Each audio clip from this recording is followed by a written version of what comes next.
முதலில் இங்கே நாம் முன்வைத்த அரசியல் அப்படிங்கிறது தமிழ் தேசிய அரசியல். தமிழர்களுக்கான ஒரு இறையாண்மை கொண்ட அரசமைப்பை உருவாக்க வேண்டும் அப்படிங்கிறது அதோடைய அடிப்படை நோக்கம்.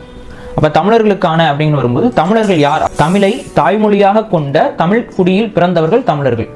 அப்போ எந்தெந்த குடிக்கெல்லாம், எந்தெந்த சமூகத்திற்கெல்லாம், எந்தெந்த சாதிக்கெல்லாம் தமிழ் தாய்மொழியாக இருக்கிறதோ அவர்கள் எல்லாம் தமிழர்கள்.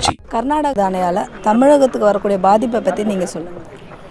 மேகதாது அணையை பற்றி பல ஆய்வுகள் இப்போ ஐயா வீனர்ஸ் அவர்கள்லாம் புத்தகமே எழுதியிருக்காரு. மேகதாது அணை கட்டப்பட்டது என்றால் நிச்சயமாக காவேரியிலிருந்து தண்ணீர் நமக்கு வராது. இவங்க திரும்ப திரும்ப சொல்கிற பொய் என்னன்னு பார்த்தீங்கன்னா, மேகதாது அணை கட்டினதுக்கப்புறமும் தமிழர்களுக்கான நீர் பங்கீடை நாங்கள் முறைப்படி கொடுத்துருவோன்னு இப்போ பார்த்தீங்கன்னா கர்நாடக அரசு ப்ராமிஸ் பண்ணுது. கர்நாடக முதல்வர் சத்தியம் செய்கிறார். இதே சத்தியங்கள், பல சத்தியங்கள் இதுக்கு முன்னாடியும் ஒவ்வொரு முறையும் காவேரிக்கு நீர் கொடுக்கறதுக்கு முன்னாடி அவங்க சொல்லுவாங்க, அணை கட்டும்போது சொல்லுவாங்க, அணை கட்டி விட்டார்கள், உரிமை அவர்களிடம் போய்விட்டது என்றால் நிச்சயம் அந்த சத்தியம் என்பது கடைபிடிக்கப்படாது. அதுக்கப்புறம் நம்ம நீங்கள் அப்போ அன்றைக்கி சொன்னீங்களேன்னு கேட்டால் அப்படி தான் நாங்கள் சொல்லுவோம், இப்போ நம்ம போட்டு அடிப்போம்னு சொல்லி தமிழர்களை அடிப்பாங்க. இது வரைக்கும் காவேரி சிக்கல் சார்ந்து இப்போ கர்நாடகத்தில் ஏற்பட்ட கலவரங்கள் எவ்வளோன்னு நமக்கு நன்றாக தெரியும். அதனால் எத்தனை அப்பாவி தமிழர்கள் பாதிக்கப்பட்டாங்கன்னு உங்களுக்கு தெரியும். தமிழ்நாட்டில் இங்கே இருக்கக்கூடிய கன்னடர்களுக்கு எந்த விதமான பாதிப்பும் இல்லாமல் தான் இது வரைக்கும் அறத்தோடு தான் தமிழர்கள் நடந்துக்கிறோம். ஆனால் ஒவ்வொரு முறையும் காவேரி பிரச்சனை வரும்போதெல்லாம் கன்னடர்கள் எந்த அளவுக்கு தமிழர்களை இழிவுபடுத்தி, அடித்து, அவமானப்படுத்தி, பெண்களை அச்சுறுத்தி இதெல்லாம் நிறைய நடந்திருக்கு. இப்படி சூழல் இருக்கும்போது இன்றைக்கி மேகதாது அணையை அவங்க கட்டிக்கிட்டோம் விட்டுருவோம்னு சொல்லி இங்கே இருக்கக்கூடிய திராவிட அரசும் மறைமுகமாக எழுதி கொடுக்குது. இது என்ன மாதிரி? இப்போ ஒரு நல்ல தமிழன் இந்த மண்ணை தமிழ்நாட்டை ஆட்சி செய்து கொண்டிருந்தால் இப்படி மேகதாது அணை கட்டுவதற்கு மறைமுகமாக நம்மக்கிட்ட நாங்கள் கட்ட விட மாட்டோம், இது பண்ண மாட்டோம்னு நீங்கள் பேசிட்டு இன்றைக்கி அவர் பாராட்டுறாரு. அவர் கர்நாடக முதல்வர் பாராட்டுறாரு, தமிழக முதல்வர் நமக்கு ஒப்புதல் கொடுத்துட்டாரு, நம்ம மேகதாதுல அணை கட்டுறதுக்கு எந்த பிரச்சனையும் இல்லை அப்படின்னு சொல்லிட்டு அவங்க பேசிகிட்டு இருக்காங்க. அப்படின்னா இங்கே என்ன நடந்துக்கிட்டு இருக்கு? தமிழக அரசு தடை வைக்கணும்ல. ஏன்னா கண்டிப்பாக மேகதாதுல அணை கட்டப்பட்டு விட்டதென்றால் தமிழர்களுக்கு நீர் வரத்து என்பது வராது. காவிரி நதிநீர் பிரச்சனையுடைய விஷயத்தை சட்ட ரீதியாக ஆரம்பித்ததே டிஎம்கே தானே. இப்போ அவங்க அதை மறைமுகமாக சப்போர்ட் பண்ணுறாங்கன்னு சொல்கிறீங்க. பார்த்தீங்கன்னா அதிமுக இங்கே ஆட்சியில் இருக்கும் பொழுது சட்ட ரீதியாக அதை அவங்க முன்னெடுத்தாங்க. இன்றைக்கி இவங்க கிட்ட அதிகாரம் விட்டது. இப்போ இன்றைக்கி அதிகாரம் வந்தோடனே இனிமேல் அதெல்லாம் தேவைப்படாது. இப்போ சப்போஸ் அடுத்த முறை அவர் தோற்றார்கள்னா திரும்ப காவேரி பிரச்சனைக்காக இவங்க தான் கண்ணீர் விடுவாங்க.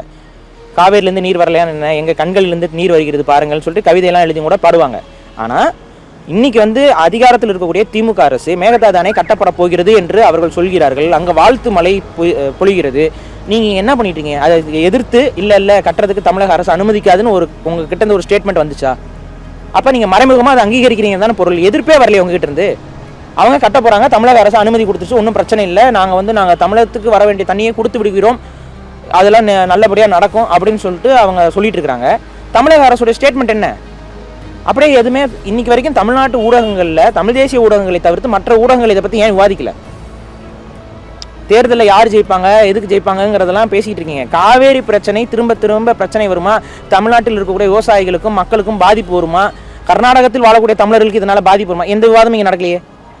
அப்போ இங்கே என்னன்னா மறைமுகமாக தமிழர்கள் தலையில் முளகாய் அரைப்பது தான் நடந்து கொண்டிருக்கிறது. இதை நம்ம அனுமதிக்க முடியாது. மக்கள்கிட்ட விழிப்புணர்வு ஏற்படுத்தி மேகதாது அணை கட்டிவிட்டு கன்னடர்கள் நமக்கு நீரை கொடுத்து விடுவார்கள் என்று சொல்வது ஒரு அயோக்கியத்தனம். அங்கே அணை கட்டப்பட்டது என்றால் அணை கட்டுவதே தண்ணீர் போகக்கூடாதுங்கிற தடுக்கிற, அது பேர் தடுப்பணை. தடுப்பணையை விட்டுட்டு அவன் தண்ணி நமக்கு கொடுப்பான்னு நம்புறது ஒரு ஏமாளிகளுடைய கூத்தாக தான் இருக்கும்.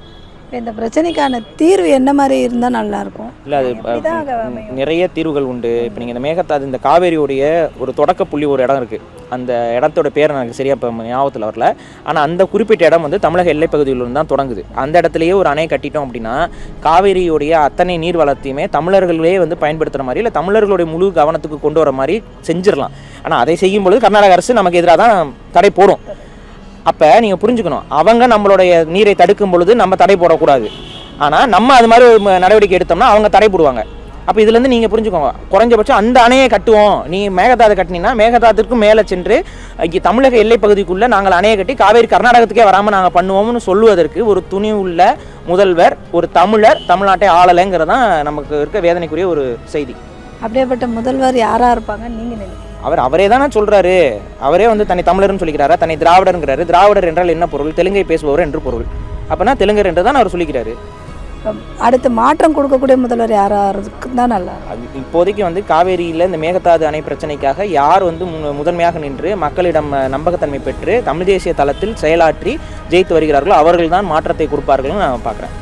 ஏன்னா இதை பிரதான செய்தியாக யாருமே முன்னெடுக்கலைங்கிறது தான் நீங்கள் இங்கே இருக்கக்கூடிய குற்றச்சாட்டு. இப்போ தமிழ்நாட்டு மக்களுக்கு இது மேகதாது அணையை பற்றி எந்த விதமான புரிதலும் எந்த விதமான தகவலும் போய் சேரலைங்கிறது தான் இன்றைக்கி நம்மளுடைய பெரிய பின்னடைவு. ஏன் போய் சேரல? அப்போ தமிழர்கள் மீது அக்கறை கொண்ட ஊடகவியலாளர்கள் இல்லையா, தமிழர்கள் மீது அக்கறை கொண்ட அரசியல்வாதிகள் இல்லையா? இதுதான் இங்கே கேள்வி. அப்படி இருந்துச்சுன்னா மேகதாது பற்றி பேசுங்க, மேகதாதுவோட பிரச்சனைகளை பற்றி கொண்டு போய் சேருங்க. பல புத்தகங்கள் வந்திருக்கு. ஐயா வீனரசு அவர்கள் அதை அங்கே போய் நேரடியாக ஆய்வு செய்து ஒரு புத்தகமே வெளியிட்டார். மேகதாது அணை வந்துச்சுன்னா எப்படி தமிழர்களுடைய நீர்வளம் வந்து பாதிக்கப்படும், காவேரியை நம்ம மறந்துட வேண்டிதான், காவேரி தாய் வந்து தமிழ்நாட்டுக்கு தாய் அப்படிலாம் இல்லாமல் காவேரியே நான் மறந்து விட வேண்டிதான் அவர் எழுதியிருப்பார். அந்த புத்தகத்தில் அவ்வளோ தெளிவாக இருக்கும் எப்படி அந்த பிரச்சனைக்கு சிக்கலை இப்போ நம்ம வந்து அதை சரி செய்வது, எந்த இடத்துல நம்ம அணை கட்டுனா அவர்களுக்கு ஸ்கெட்ச் வச்ச மாதிரி அவங்க வந்து இது இங்கே கட்டாதீங்கன்னு சொல்லுவாங்க. அப்போ இவங்க இங்கே கட்டக்கூடாதுன்னா நீ அங்கே கட்டாதீங்கன்னு நம்ம ரொம்ப சுலபமாக அதை தடுத்துடலாம்ங்கிற எல்லா வழிமுறையும் அவர் சொல்லப்பட்டிருக்கோம். ஆனால் அதை நம்ம பின்பற்றுவதற்கு ஒரு தமிழர் தமிழ்நாட்டில் இல்லைங்கிறது தான் நம்ம இங்கே பதிவு பண்ணுறோம்.